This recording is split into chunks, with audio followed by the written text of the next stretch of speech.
amis, nous sommes le lundi 22 juin, midi 20 du matin, et je reviens sur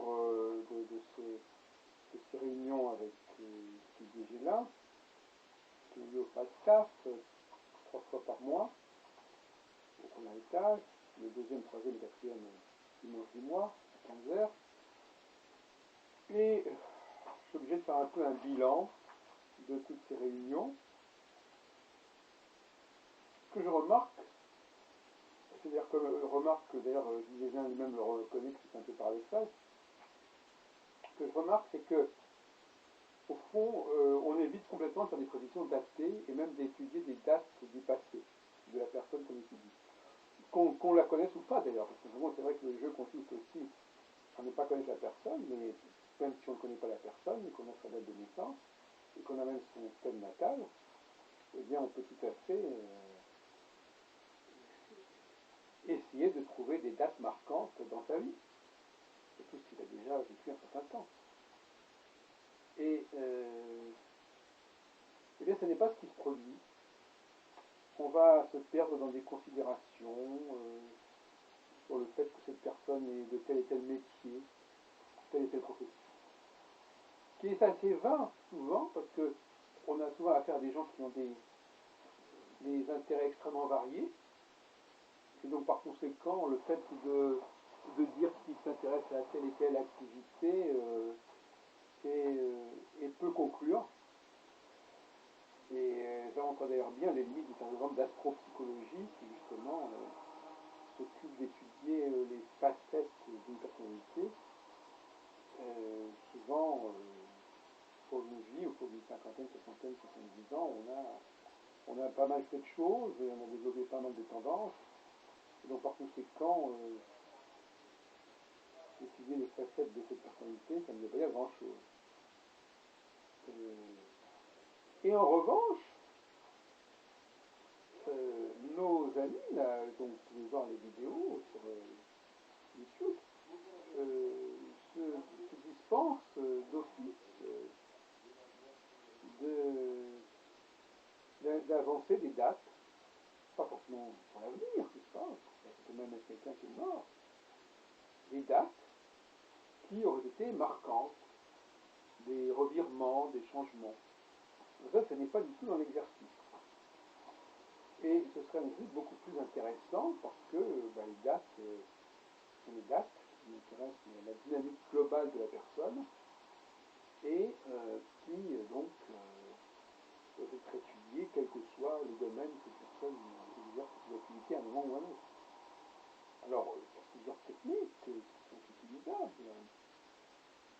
Yves Lenoble, il y a quelques jours, toujours dans chez Gégela, parlait d'étudier les cycles planétaires. Je ne sais pas, Roger Eke, lui, s'intéresserait à certaines directions. Il y a des gens qui verraient le transit. Mais il faut reconnaître que, et dans ce sens-là, Alan Sivray à la place n'a pas tort, il faut bien reconnaître que finalement l'astrologie actuelle ne dispose pas d'un outil prévisionnel très performant.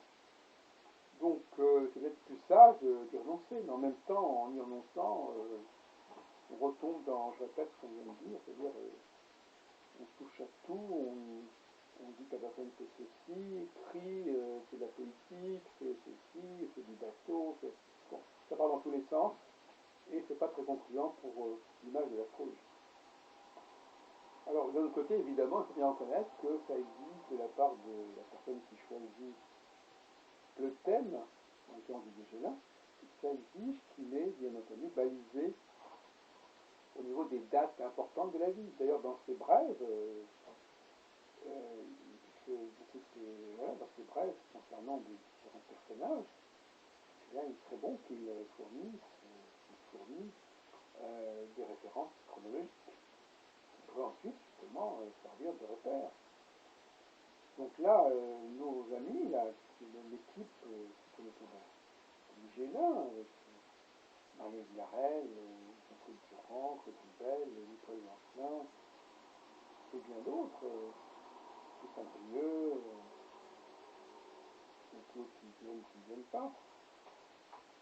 Eh bien, il se dispense justement de faire ce travail de balisage chronologique.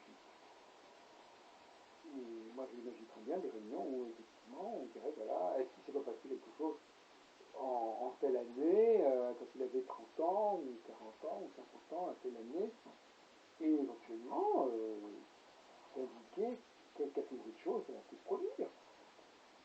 Je ne comprends pas pourquoi on ne le fait pas. Il rien qu'on me l'explique.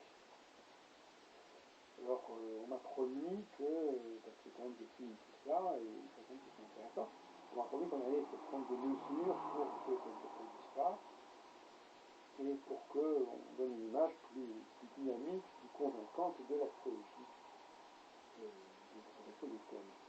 On ne peut pas sérieusement interpréter un thème astral sans fournir des dates ou rapporter des dates pour le passé. À condition d'avoir un outil performant, moi-même j'ai proposé l'astrocyclone qui permet de faire apparaître tous les 3 ans et demi des balancements, des revirements, des basculements. Voilà, on peut servir de ces projets, mais enfin, comme ils n'ont pas été formés, ces gens-là qui viennent aux réunions n'ont pas été formés à cet exercice, à ce type d'outils, évidemment ça pose un problème. Voilà, alors c'est une chose que je voulais dire, ça ne va pas être trop long. Et puis l'autre chose, c'est un petit exercice que je propose, c'est de réfléchir sur la notion de rétrogradation en astrologie. Et là encore, il ne s'agit pas de rétrogradation dans le thème natal, pour voir si la nature psychologique de la rétrogradation, à une époque, on s'intéressait beaucoup à marquer la rétrogradation, parce que la Mercure rétrograde, je ne sais pas quoi, ça voulait dire quelque chose. Bon, mais de la même façon, la rétrogradation, qui se produit généralement, je ne sais pas, pour certaines, par exemple, quelques mois par an, bon, qui n'existe pas évidemment pour la Lune et le Soleil, la rétrogradation correspond à un ralentissement, une accélération pas de la planète, mais aussi justement le ralentissement qui va provoquer, qui va préparer un renversement d'orientation, c'est-à-dire qu'elle va rétrograder, c'est-à-dire qu'elle va repartir en sens inverse. Et pour repartir en sens inverse, c'est un peu comme une voiture, qu'elle ralentisse pour repartir tranquillement et puis prendre de la vitesse au fur et à mesure. Ça peut être intéressant, mais ça c'est un peu plus pointu parce que ça exige de suivre de très très près l'évolution des choses, l'évolution de la personnalité, et on n'a pas forcément de traces de tout cela, n'est-ce pas? C'est beaucoup trop subtil et beaucoup trop fréquent. Mais en revanche, quand il s'agit de l'avenir, là c'est possible. Parce que l'avenir, quand on attend que quelque chose se produise, on est très attentif à tout ce qui peut se produire. On a dessiné avant-coureur. On peut voir jour après jour ce qui va se passer. C'est absolument impossible au niveau rétroactif. Au niveau futur, on peut étudier les choses jour après jour.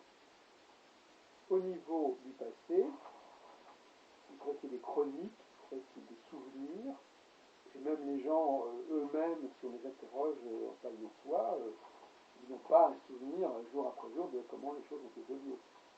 Ils n'ont peut-être pas fait attention à l'évolution des choses. Alors que quand on est dans l'attente, on est plus vigilant. Alors là, par exemple, il m'intéresse beaucoup à Saturne, comme on sait, et Saturne, il rétrograde, et ces relations sont très intéressantes à suivre. J'ai pu remarquer, mais c'est encore très expérimental, bien sûr. Et puis ça relève d'une certaine forme de logique, effectivement. Il est normal qu'un cycle majeur, comme dans mon système c'est le cas, eh bien, il soit sensible à la rétrogradation annuelle de Saturne. Et Saturne actuellement, et l'année dernière, en 2013, par exemple, il est revenu direct au début du mois de juillet. Cette année, c'est 15 jours plus tard, c'est à peu près tout. Ça saute de 15 jours en 15 jours d'une année sur l'autre. Eh bien, j'ai pu remarquer, mais je dis ça comme ça, à titre purement expérimental, j'ai remarqué que certaines personnes avaient été débloquées, carrément débloquées, au moment de la reprise du sens direct de la planète. Et qu'avant, bah, ça coinçait, c'était ralenti, ça n'aboutissait pas, ça ne se concrétisait pas. Donc, moi, ce que j'annonce comme ça, c'est un petit rendez-vous auquel je ne mettrai pas ma main au feu, mais je propose qu'effectivement, on attende la fin de la rétrogradation de Saturne. Actuellement, il est déjà en train de ralentir pour pouvoir permettre de rétrograder, de repartir dans l'autre sens, justement, au contraire, dans le sens direct. Eh bien, voilà, vers le 22, enfin, vers le 20 juillet, Saturne redevient direct. Progressivement, il va accélérer. Et on peut penser que le même type d'événement qui s'est produit 15 jours plus tôt, vers le 5, vers le 15 juillet, eh bien, voilà, qu'un type d'événement à peu près comparable, à peu près analogue, chez beaucoup de gens, et chez tout le monde en fin de compte, parce que ça concerne tout le monde, chez beaucoup de gens, quelque part, il va y avoir un déblocage. C'est-à-dire des choses qui vont prendre tournure, qui vont avancer, qui vont bouger, qui vont aller de l'avant. Et voilà, donc, c'est intéressant de faire des prévisions et que les gens soient attentifs au déroulement des choses et observent comment les choses, tout d'un coup, vont basculer en termes de dynamique. Alors, je pense que la rétrogradation de Saturne gêne la dynamique et que le passage direct de Saturne va renouer, ranimer la dynamique. Voilà ce que je pense. Et ça peut bien évidemment se présenter dans les situations les plus diverses, dans les lieux les plus divers. Ce qui se passe ici, c'est la dynamique tout simplement du retournement de situation ou du progrès dans l'évolution des choses. C'est ça qui nous intéresse ici. Voilà le genre d'exercice que l'on peut faire. De la même façon, j'avais conseillé à Didier Gélin, outre la possibilité d'étudier des moments importants de la vie de la personne, si on n'a pas vraiment envie de se casser la tête à faire ce travail, eh bien qu'au moins on termine l'exercice en faisant des prévisions pour l'année, pour les quelques années à venir, et cette fois-ci bien entendu sans pouvoir les vérifier immédiatement, mais au moins on illustre ça, que les gens se forment à faire des prévisions. C'est pas la peine de créer des polémiques à l'intérieur du milieu astrologique sur la prévision, et de soi-même de ne pas montrer l'exemple, et de ne pas former, je ne dis pas des élèves, mais en tout cas des personnes en masterclass, si on veut, dans les techniques prévisionnelles, ou confronter même quelque part les techniques prévisionnelles entre elles.